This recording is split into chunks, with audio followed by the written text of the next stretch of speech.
안녕하세요, 여러분들의 청소 멘토 에릭입니다. 굉장히 많은 사람들이 과탄산소다를 이용을 해서 막힌 세면대를 뚫고 있는데요. 이 영상 끝까지 보시면 굉장히 많이 도움이 될 겁니다. 일단은 제가 오늘 말씀드리고 싶은 걸 하기 전에 간단한 실험 하나를 보여드릴게요. 네, 지금 이거는 머리카락이고요. 이 볼에다가 머리카락을 집어넣은 거예요. 여기다가 제가 과탄산소다를 조금 넣어볼게요. 자, 과탄산소다를 지금 넣었고요. 과탄산소다는 항상 뜨거운 물과 사용을 해야 합니다. 자, 뜨거운 물을 한번 부어볼게요. 네, 지금 뜨거운 물을 부었고요. 이제 과탄산소다가 반응을 하기 시작을 해요. 근데 잘 보시게 되면 지금 과탄산소다가 한 번에 다 녹지 않고 조금씩 녹는 게 보일 거예요.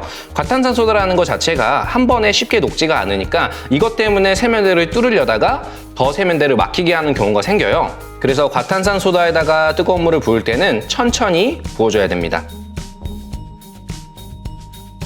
이 머리카락에다가 과탄산소다를 넣고 뜨거운 물을 넣은 다음에 지금 1시간 이상이 경과를 했어요. 근데 지금 여러분들 보시기에 과탄산소다가 머리카락을 녹인 것 같나요?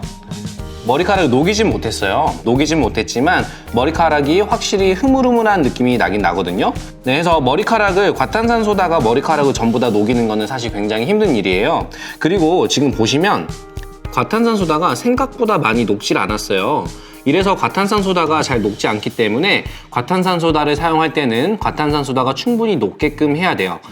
네, 간단한 실험을 이제 보여드렸는데요. 과탄산소다가 머리카락을 녹이진 못해요. 하지만 흐물흐물하게 만들어주고 이 과탄산소다를 세면대에다가 넣었을 때 하수구에 있는 옆에 있는 때들을 깨끗하게 해주는 건 확실한 거거든요. 깨끗하게 해주면서 막혀있는 머리카락이 조금 더 흐물흐물하게 만들어주고 그리고 나서 이걸 흘려보내기 쉽게끔 만들어주는 거예요. 이 부분 꼭 인지하시고 청소를 진행을 하셔야 합니다. 이제 저와 함께 세면대로 이동을 해서 하는 걸 보여드릴게요. 네, 여러분들 이제 세면대로 이동을 했습니다.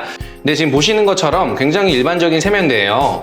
이제 제가 여기다가 과탄산소다를 부어볼게요.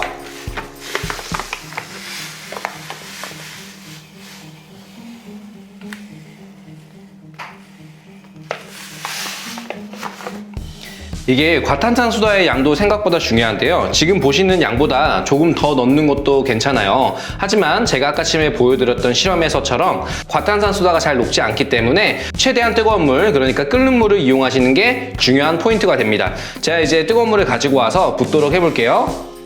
네, 제가 이제 뜨거운 물을 가지고 왔습니다. 뜨거운 물을 가지고 제가 이제 부어보도록 할게요. 근데 부을 때는 한 번에 전부 다 부으시면 안 되고 잘 녹을 수 있게끔 조금씩 이렇게 부어줘야 합니다.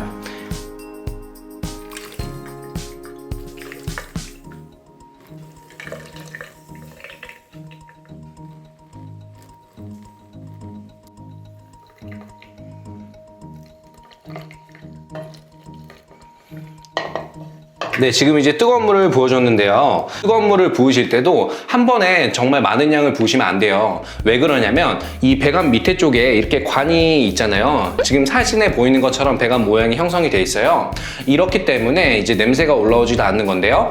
이 배관들에서 그 밑부분에 이제 과탄산소다와 뜨거운 물이 잠겨져 있을 정도로만 물을 부어줘야 돼요. 그 이상으로 물을 부어주게 되면은 이게 흘러 넘쳐가지고 하수구로 내려가는 거기 때문에 청소를 하는데 제대로 저희가 시간을 가질 수가 없습니다. 이제 김이 올라오면서 속에서 부글부글 하고 있는 소리가 들리거든요. 자, 소리를 한번 들려드려 볼게요.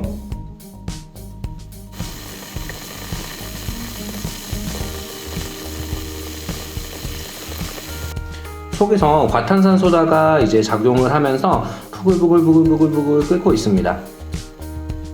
네, 저는 이렇게 한 다음에 보통 1시간 정도의 시간적인 여유를 주는데요. 그 1시간 시간을 주면서 속에서 이제 부글부글 끓으면서 청소가 진행이 되는 거예요. 그리고 나서 1시간 뒤에는 그냥 이제 뜨거운 물을 이용하시는 게 가급적이면 좋습니다. 뜨거운 물을 이용을 해서 조금 더 많은 양을 한 번에 흘려 보내주시면 됩니다.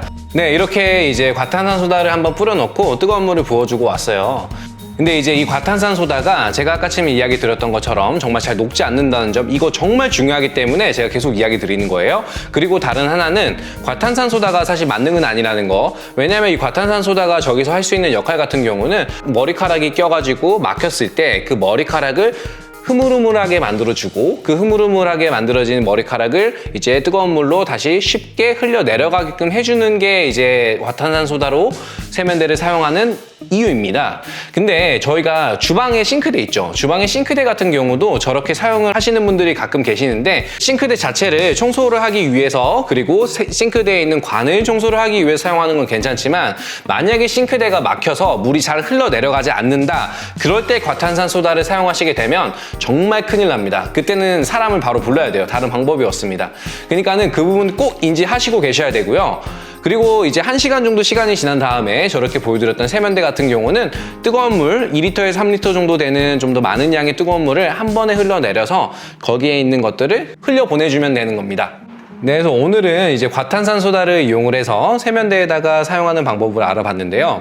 사실 이렇게 과탄산소다를 사용하는 게 정말 그렇게 만능은 아니에요. 그 부분 꼭 인지하시고 계시고요. 이렇게 세면대에 사용하는 것 자체가 사실 머리카락이 많이 들어가서 이제 사용을 하게 되는 거거든요. 세면대를 사용을 하실 때 머리카락이 속으로 잘 들어가지 않게끔 조금 더 주의해서 사용하시고 그리고 옆에 머리카락이 뭐 남아있거나 할 때는 그런 것들을 이제 귀찮다고 흘려보내시지 마시고 꼭 주워가지고 쓰레기통에 잘 버려주시면 이렇게 과탄산소다를 사용해서 세면대를 뚫어야 되는 상황을 만들지 않을 수가 있습니다. 오늘 영상이 조금이라도 도움이 되셨다면 구독과 좋아요 그리고 알림 설정도 부탁드리겠습니다. 궁금하신 사항이 있으시면 아래 댓글 남겨주세요. 그러면 제가 아는 선에서 최대한 답변해 드리도록 하겠습니다. 감사합니다. 에릭이었습니다.